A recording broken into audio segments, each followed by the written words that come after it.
Good morning दोस्तों। मैं सी ए वसीक। आज हम लोग फाइनेंशियल स्टेटमेंट देखेंगे एक्सेल में।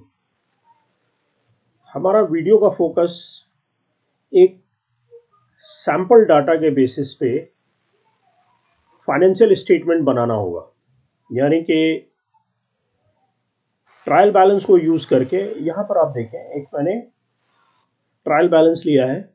ये हमारा ट्रायल बैलेंस है। ओके, ट्रायल बैलेंस है जिसका जीएल अकाउंट है यहाँ पर, और ये डेबिट बैलेंसेस है, क्रेडिट बैलेंसेस है, और ये टोटल है। ठीक है। यूजुअली ट्रायल बैलेंस इसी तरह से होता है। कुछ ट्रायल बैलेंस में यू विल फाइंड इट ऐसा, जो बैलेंसेस है वो प्लस और क्रेडिट साइड माइनस में होता है। यूजुअली इस तरह से दिख रहा होता है, this minus this. So automatically जो क्रेडिट बैलेंस है उसके आगे नेगेटिव आ रहा होता है। बट मैंने ईज के लिए, सिंपल करने के लिए, इसको अभी मैंने बस एक ट्रायल बैलेंस लिया है। ट्रायल बैलेंस से नॉर्मली हम लोग को प्रॉफिट एंड लॉस बनाना है और बैलेंस शीट बनाना है। ओके, ये पहले से बना हुआ है, मैं इसको हाइड कर देता हूँ। हम लोग एक मॉडल की तरह इसको डेवलप करेंगे। ओके, सो ये हमारा प्रॉफिट एंड लॉस है डिस्क्रिप्शन के साथ। यहाँ पे सेल्स रेवेन्यू है, कॉस्ट ऑफ गुड्स वाले, salaries, rent expenses, depreciation and other, and net income. Okay, usually हमको ट्रायल बैलेंस सिस्टम के थ्रू मिलता है, जिसमें आपके क्लोजिंग बैलेंसेस, जो जीएल अकाउंट के बैलेंसेस है, वो आ रहे हैं। जैसे यहाँ पर क्लोजिंग बैलेंस कैश का 20,000 है, अकाउंट्स रिसीवेबल 15,000 है, इन्वेंट्री 15,000 है। तो ये डाटा को हम लोग मॉडल इस तरह से बिल्टअप करके रख सकते हैं, जिसमें कि वंस यू, जैसे आप फाइनेंशियल बनाना है, आपको प्रॉफिट एंड लॉस बनाना है, बैलेंस शीट बनाना है मंथली बेसिस पे, तो हर मंथ में ये बनाना होगा। क्वार्टरली बनाना हो सकता है, ईयरली बनाना हो सकता है। तो जब भी आप सिस्टम से, जो भी आप अकाउंटिंग सिस्टम यूज कर रहे हैं, टैली, सैप, ओरेकल, वहां से ये ट्रायल बैलेंस डंप करके मैपिंग में आप, अगर ये फॉर्मेट आपने बना के रखा हुआ है अपना balance sheet profit and loss का, मैं आपको यहाँ पे सिंपलिस्टिक वे में दिखला रहा हूँ कि एक्सेल में मॉडल कैसे डेवलप कर सकते हैं। यानी कि आप ट्रायल बैलेंस यहाँ डालेंगे, आपका फाइनेंशियल रेडी हो जाएगा। ट्रायल बैलेंस में डाटा फिर नेक्स्ट मंथ अपडेट करेंगे, यहाँ पे ऑटोमेटिकली नेक्स्ट मंथ का प्रॉफिट एंड लॉस तैयार हो जाएगा। The whole thing is to कि कौन सा फार्मूला यूज करें, बहुत सारा हो सकता है। मैं बिगिनर्स के लिए बहुत ही एक सिंपलिस्टिक वाला दिखला रहा हूँ, जिसमें इजीली मैपिंग करा जा सकता हो। अब आप एक चीज गौर करें, यहाँ पर सेल्स रेवेन्यू ट्रायल बैलेंस में जब आप जाएंगे तो वहां पर भी आप देखेंगे सेल्स रेवेन्यू जो दिख रहा है, ऑलमोस्ट जीएल डिस्क्रिप्शन वो सेम है। यहां पर भी कॉस्ट ऑफ गुड सोल्ड, यहां पर जो आप रिप्रेजेंट कर रहे हैं, वो भी cost of good sold same है। ओके, यूजुअली ऐसा होता नहीं है। मैंने सिंपलिस्टिक करने के लिए, आपको समझाने के लिए, एक मैंने बेसिक डाटा लिया हुआ है। यूजुअली जैसे कॉस्ट ऑफ गुड सोल्ड होता है, तो इसमें कॉस्ट ऑफ गुड सोल्ड में रॉ मटेरियल होगा, लेबर होगा, कंज्यूमेबल होगा, इक्विपमेंट होगा, सब कॉन्ट्रैक्ट होगा, इट विल बी सैलरीज होगा, बहुत सारा चीज़ है इसमें आएगा। तो अब जैसे मैं आपको पहले सिंपलिस्टिक वाला दिखलाता हूँ, फिर थोड़ा कॉम्प्लिकेट करके दिखलाऊंगा। Okay, so let's do the simplistic one, जहां पर आपका ये जो डिस्क्रिप्शन और ट्रायल्स बैलेंस का डिस्क्रिप्शन सेम है। ओके, तो ऐसा केस अगर आपके पास है, तो you can just go here and put sum if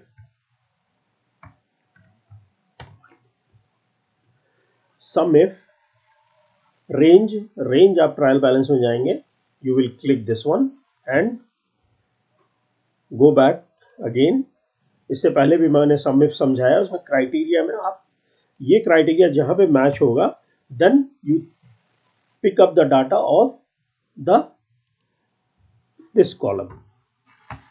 okay, देखिए, so once your model is ready, you just drag it. Okay, once your model is ready, आप जब भी इसको अपडेट करेंगे ना ट्रायल बैलेंस को सिस्टम में से ला करके, आपको ऑटोमेटिकली यहाँ कुछ भी नहीं करना होगा, ये ऑटोमेटिकली अपडेट हो जाएगा। ओके, ये सब में आपको टोटल का है तो टोटल का फार्मूला डाल करके रेडी रखना पड़ेगा। एक्सपेंसेस में यहाँ पर आप इसको डिलीट कर दें, यहाँ पर टोटल में आप क्लिक करें, you will be getting total. And net income में आपका formula that is the revenue minus sale which is this one minus this one. So आपने देखा एक्सेल का आपका प्रॉफिट एंड लॉस का मॉडल रेडी हो गया। सो अब नेक्स्ट मंथ में जब भी आप इसको लेके आके आ रहे हैं, आपका प्रॉफिट एंड लॉस का डाटा आप जैसे ही डालेंगे, जैसे आपका यहाँ पर ट्रायल बैलेंस आपने डाला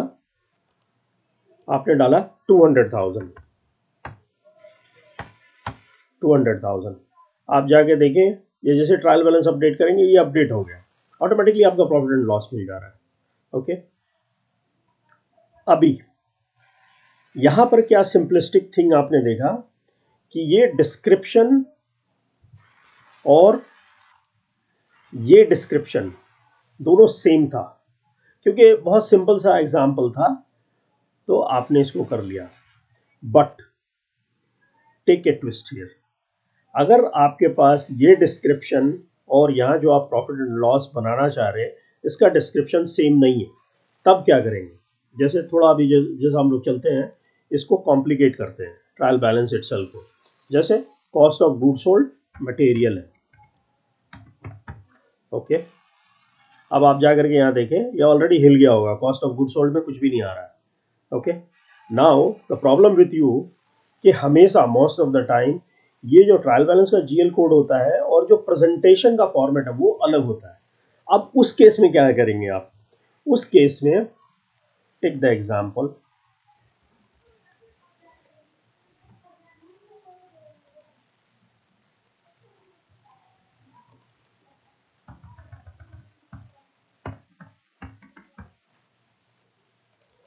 लेबर, लेट्स मेक दिस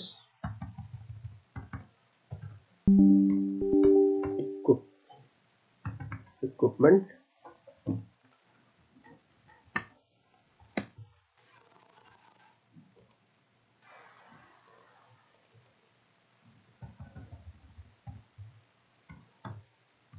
सब कॉन्ट्रैक्ट,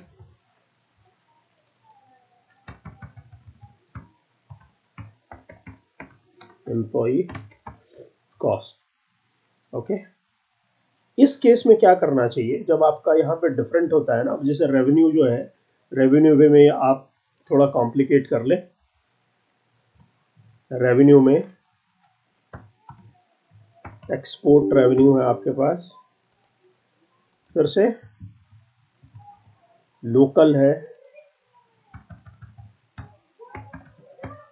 लोकल है। अब आप जाकर के देखें प्रॉफिट एंड लॉस में, जैसे ही once you change the description, when the description is not same, it is not giving you the desired result।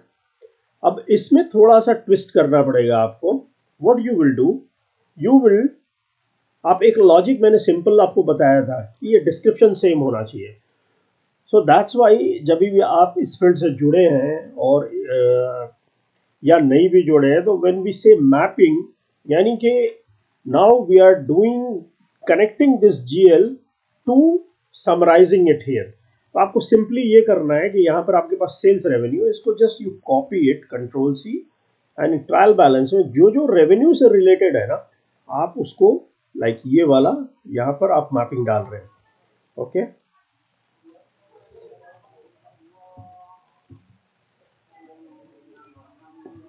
अभी जो समिट था, अभी देखिए यहाँ पर कुछ भी नहीं आ रहा, ठीक है, क्योंकि ये दिस इज लिंक्ड विथ ये वाला कॉलम से वो मैच करने की कोशिश करता है। But when you change it is equal to sum if the range you select here, okay, which you are saying mapping, then you go back, select it again this, and then select the sum range, which is in this case is again the same, and close the bracket, see again. Now you drag it, now it is moved Now you drag it for total revenue, total expenses.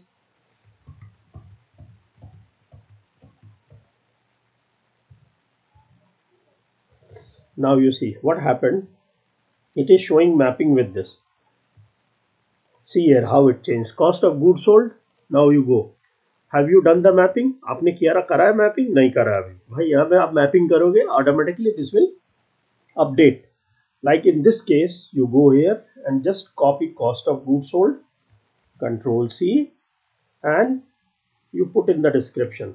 Okay. अभी आप जाके देखो वापस क्या हुआ. Automatically pick कर लिया, but किसको pick करा है? It is only picking the first one. Okay. Now in another cases, if you have like 10,000, 12,000, 15,000, 20,000. Okay. Now all of this is supposed to be in the same group, supposed to be added here.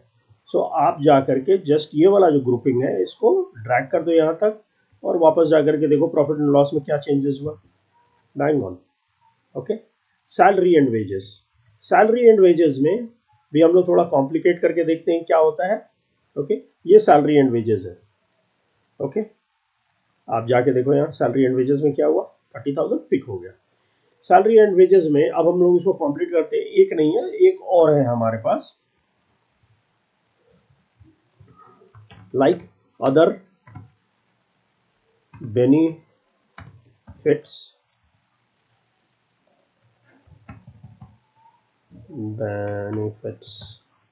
Okay. 20,000. Now see what is happening. It is supposed to increase to 50. Just see. So whatever your changes happen in trial balance, you need to just check your mapping. If there is any new GL code or description added, you can do it. The same thing can be done now. I think इसका भी हम लोगों ने change नहीं करा है तो इसको हम लोग ऐसे ही डाल दे रहे हैं. Okay, now you see the profit and loss ये complete हो गया. Okay. So very easily using this you can do it. Every month you have any new GL code, new GL description, you can do it. Okay.